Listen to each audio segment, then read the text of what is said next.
Hey, Shalom Akim. This is Naaman with the DC Camp Branch Grade Millstone. Back for another video.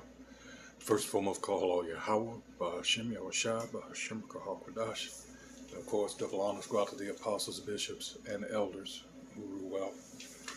I'd like to send out salutations to the fellow Akim that are out there on the highways and byways, pushing the truth across the four corners of the earth. Alright, while time permits us to do so. And of course, still trying to wake up the remaining hopeful elect. And I do mean time is growing short. Alright, because if you're looking at the events, 2025 started off with a bang, literally. Alright, this looks like this is going to be the new state of affairs going forth, especially what you got. 19 days now. Hey. Till, Donald J. take office. But this is going to be a short video. As you can see, the title says, white people don't think about black people. Oh, really? Oh. Dr. George Fraser exposed for his wild claim. Really? Oh, okay. Okay. We're going to see if that's really the case. So let's go ahead and roll this video.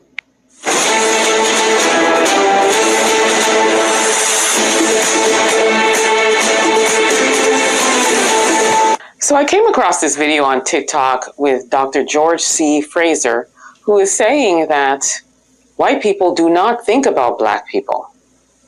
Take a look. You know who white folks are thinking about? They're thinking about white folks. They're thinking about their children, their wives, their husbands, their communities, their businesses, their educational system. They're not thinking about you.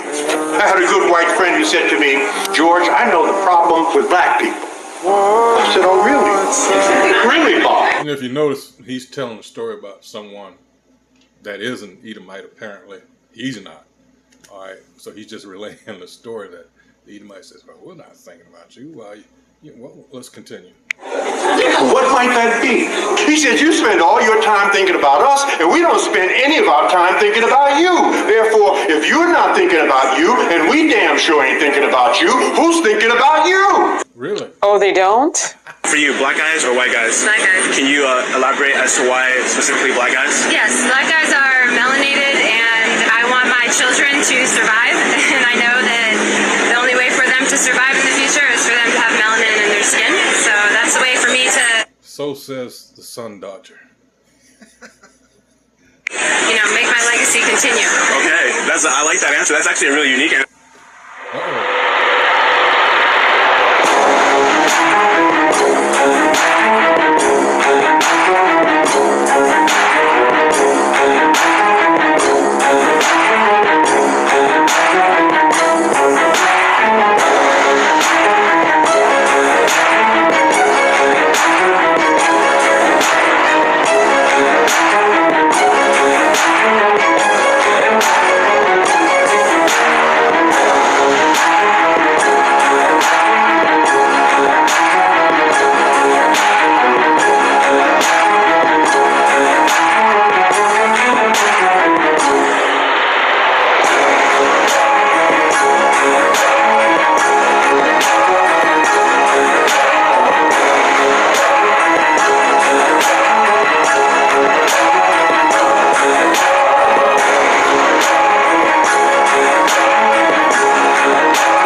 to that reel I just showed, how much we live rent-free in their minds, you have the ones that wake up with intent. Like, police officers who are gone on record saying, I have to pull over a black man today. I have to tase a black man today. Or police officers that are saying, the white man's day is done. You've got all of these mixed race people. So in their mind, there we are, and they're thinking about the fact that they are going to become a minority. Then we have people that wake up with the intention to take out some black people. Like, the Jefferson 10, when this man pulled up to the Tops supermarket and took out a bunch of black people. And then you have people that have gone to, churches, black churches, took out a bunch of black people in a church. Then you have supremacist people who are sprouting a bunch of what they call the Great Replacement Theory, and they have all these social groups. And then you have organizations like the KKK, who wake up with intention every day to just make sure that black people are non-existent. Then you have people like, the folks who are going and inflating their lips and tanning their skin and getting BBLs done and all of these cosmetic procedures so that they can look like a black person. Countless stories of the Karens and the Brads, and everybody is in our face.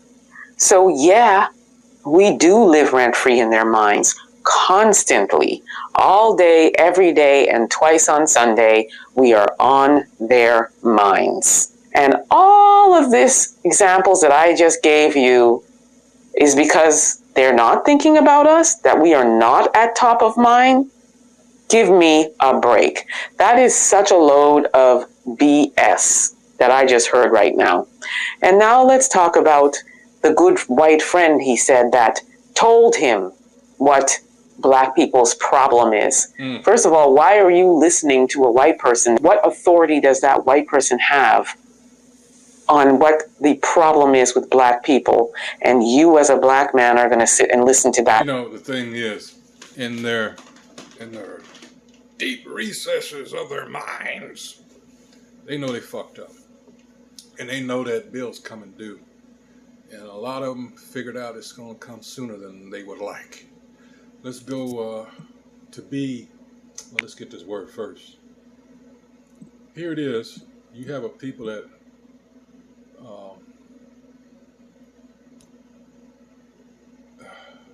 damn it. Here it is. This is envy, and this is the problem a lot of them. Here you have had a people in subjection for oh so very long. And you're envious of them. Why? Make that make sense. This is the definition of envy, jealousy, rivalry, from Latin invidia, envy, jealousy, to envy, to hate, all right, cast an evil eye upon. Oh, don't you see that? You can just feel it sometimes. Jealousy is the malign feeling which is often had toward a rival, a possible rival, for the possession of that which we greatly desire, as in love or ambition. Like I said, with the so-called white woman, that was envy is a similar feeling toward one, whether rival or not, who already possesses that which we greatly desire. Jealousy is enmity prompted by fear. Jealousy is enmity prompted by fear. What the hell is enmity? We'll go back.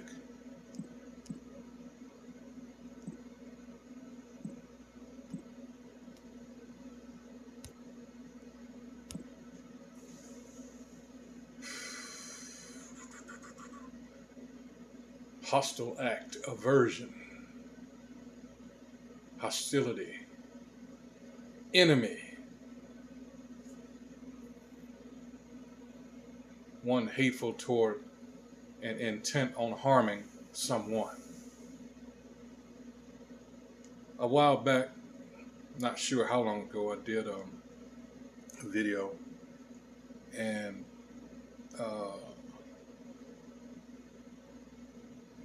what was that word that crap. Damn it. Oh, what was it? But it might come back to me. The actual opposite of this, which is amity, which we've been studying the Maccabees. What was the 8th chapter? It was the 12th chapter. With the Romans, where they were establishing friendship with the Romans, talking about the Maccabees. Because there was wars going on with Rome and the Seleucids during that time, and Jake was seeking, an ally. The enemy of my enemy is my friend, sort of thing. But enmity, hatred, envy. All right, and that's what they are toward us. That's why they really hate it when they see Jake doing good. They just, but here it is. You're in control. What could we possibly have that you don't? I mean, it's so much when you really think about it. They've done all this, and really, they haven't been called to task for it, not yet. And like I said earlier, they know in the dark recesses, deep dark recesses of their minds, yeah, this shit is coming. And they're seeing what's happening now. I'm talking about America here. Why is this happening? Could it be because of what we've done?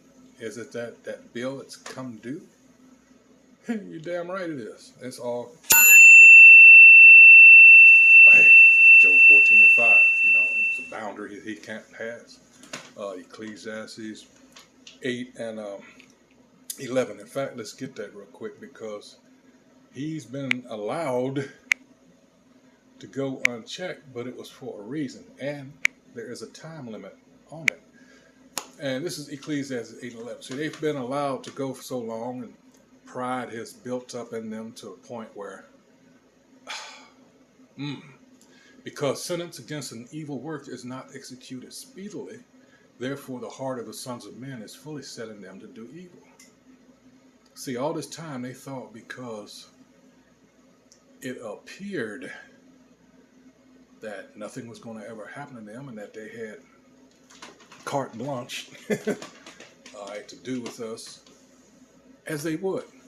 They did, but again, for a certain amount of time. And we go to Hebrews 12. Let's start at 6. And they forget about this, because the curse is put upon us, and because how the Lord, the Most High Yahweh B'Hashem Yahushua, is dealing with his people. It's not because he doesn't care. Oh no, quite the opposite. Verse 6, for whom the Most High loveth, he chasteneth. What does chasteneth mean? Let's go here. To train up a child, that is, educate, or by implication, discipline. This is what's happening. Punishment, chasten, instruct, teach. All right. I saw it was on it was a picture. I like to put it on a t-shirt. And the picture had, he said, when I was growing up, I thought evil looked like this. And it had, your usual depiction of Satan, with you standing on the mountaintop with his arms outstretched, with his wings, all ghastly and, And he said, but when I grew up, I came to understand that this is what evil really looks like. And it had Edomites in suits and ties. Oh boy, I wish I got to find that. I would like to have that made into a shirt, but that's just it. What was that saying? The greatest trick the devil ever played is convincing people he didn't exist. Yeah. It's right in your face. You probably work for them, go to work every day. You do business with them. You shop and buy your things from them. Per the curses, Deuteronomy 28:48, we got to go to this motherfucker for all things. You know, it sucks. You know, but that's what we get for being disobedient. It's like someone said in a movie, you know, it's a huge shit sandwich that we're all forced to take a bite out of. And oh boy, do we. All right, it says, for whom the Most High loveth, he chasteneth, and scourgeth every son whom he receiveth. If ye endure chastening, the Most High dealeth with you as with sons. For what son is he whom the Father chasteneth not? Ooh, think about that. So this is implying that, well, those that the Lord loveth are going through great difficulties or being shitted up on. That's a way to put it. And they have no power to escape. These things are in the scriptures. They, as it says in Deuteronomy 28, 45 and 46. 46 says these curses would stick to you to identify you. What curses are these Edomites under? These Amalekites that are pretending to be us? Only those that, you know, they want to put on a show as to the late Secretary of War, before it was called the Secretary of Defense, Benjamin Freeman, said that. No, they put themselves in situations and circumstances, all right, to try to make you believe or to try to fit the curses. But they're not under, not the curses we're under, but that transference is happening. That's Deuteronomy 30:7. All right, the curses that we're on, they're being put on our enemies. All right, 8. But if ye be without chastisement, whereof all are partakers, then are ye bastards and not sons. What's a bastard? Doesn't that, in the prophecy, doesn't it say that in Zechariah 9:6? A bastard will occupy the Holy Land? I'm paraphrasing. This is Strong's G 3541. Nothos. A spurious or illegitimate son. A bastard. A fraud. That's what they are. They're illegitimate. They're converts. See, all this is coming out, and they're like, you know, still trying to cling on to that lie, trying to hold on. Because in that lie is power that they've enjoyed for a while now. Because of simple-ass people, mainly Christians. And they're spitting on them and all kinds of shit over there. These people are so stupid, I swear. 9. Furthermore, we have had fathers of our flesh which corrected us, and we gave them reverence. Shall we not much rather be in subjection unto the Father of spirits and live?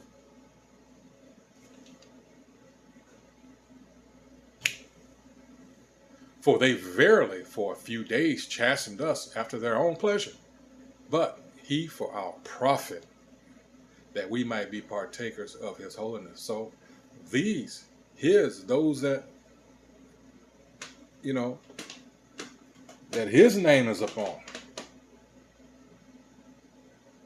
And see, people make the wrong assumption that because you're wealthy, well, at least in the eyes of man, because you have accumulated a lot of goods and everything in this world, that no, it's actually the opposite. Because this shit is going to be burned up, vaporized. 2 Peter's 3rd chapter, verses 10 on down, 10 and 11 being as a matter of fact. So in 11 it tells you, so knowing this, all right, what frame of mind are you supposed to be in?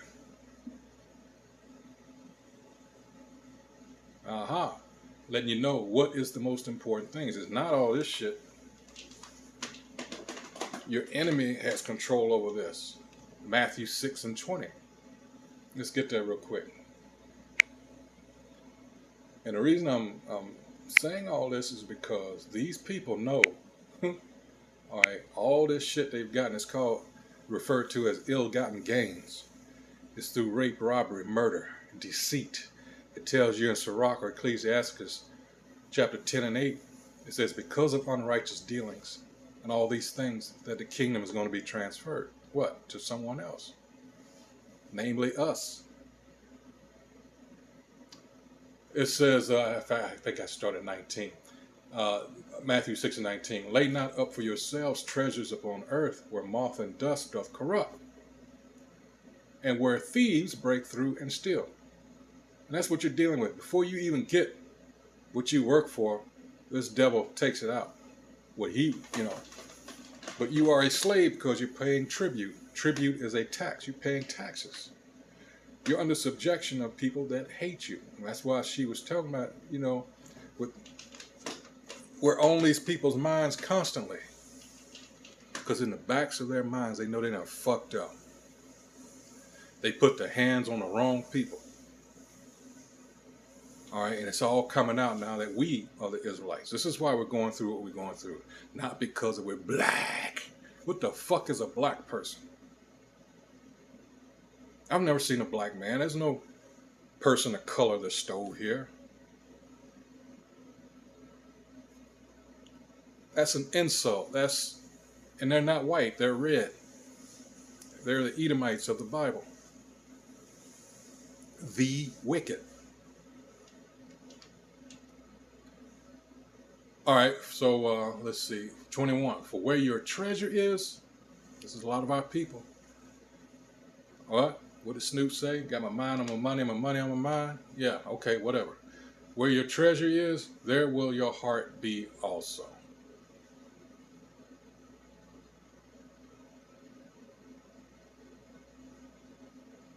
These people make the money, you idiots.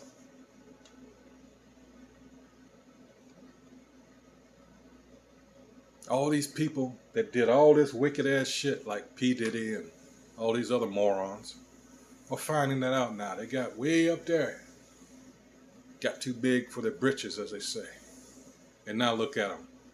Just like that. You ain't worth shit. Your reputation's in the toilet. Rightfully so.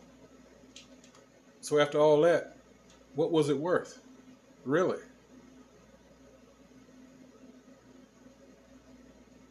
Money is not going to save us. Our people have to be repaired from the inside out, not the other way around. That's how you beat this white man, so-called.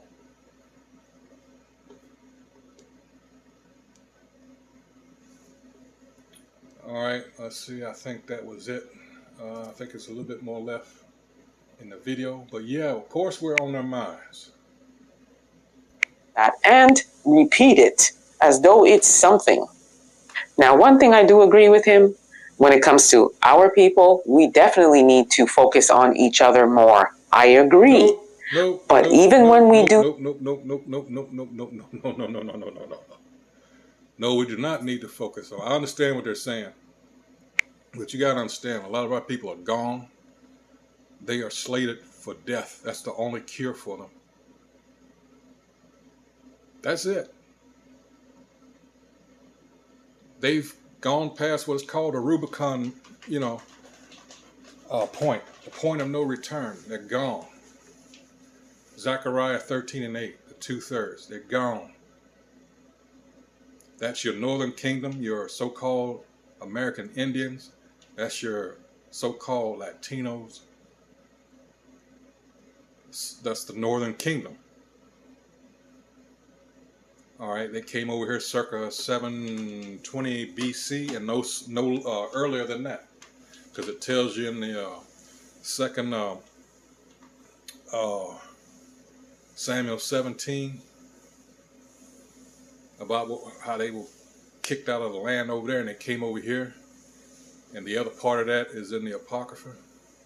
in 2nd Ezra 13th chapter, starting around 39th verse. Came over here where never man dwelt before. That's why they took those books out, because it tells you that. But your bootlicking, shea butter bootlick, buck dancing fucking preacher ain't gonna tell you that, because he went to your enemy schools, all right, and thinking he's got some kind of, understanding of what really he has no understanding of.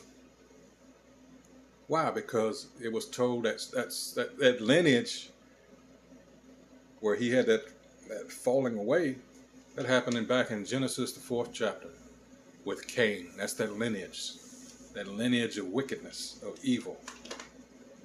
He was never meant to get it. All he knows is to be carnal. All right? He's being dealt with on the left-hand side. That's the power that he has. All right? What the Most High does on the spiritual side, he can only attain that through carnal means. That's where he gets his, likes to use his technology for, because he has no spiritual understanding. It was not given to him.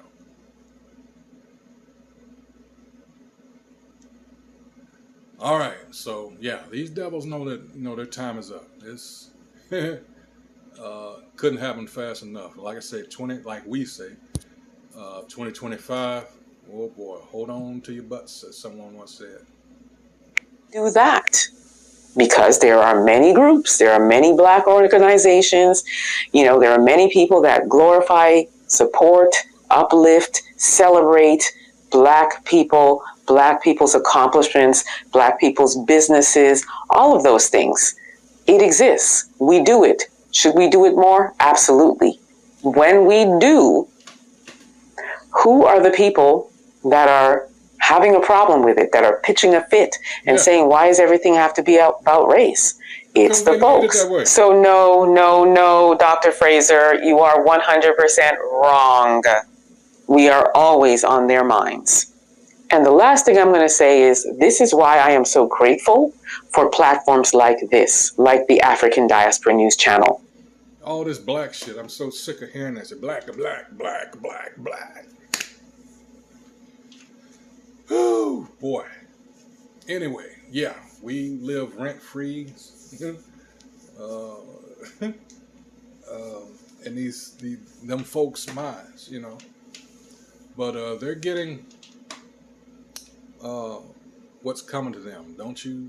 But the focus should be on Yahweh Hashem Yahweh Shai. All right, understanding these scriptures, getting these wisdoms. All right, that's what you want. Fuck this place. It can't crash soon enough for me, because the next big thing is this money system crashing, and it's going to go digital. And then the MOTB is coming. You're going to be forced to decide, is it the Most High I'm worshiping, or is it the so-called white man? And that's Revelation 13, 16, and 17. For those non-believers, we're going to see a whole lot of I told you so in a not too distant future. So just hang on, Akim, just hang on. All right, who's going to have the last laugh? Hey, so with that, I think that's all I had. It was something else I meant to look up. Slipped my mind, but yeah, I think, okay, that's good. So, hey, until the next video, hey, shalom, shalom, shalom.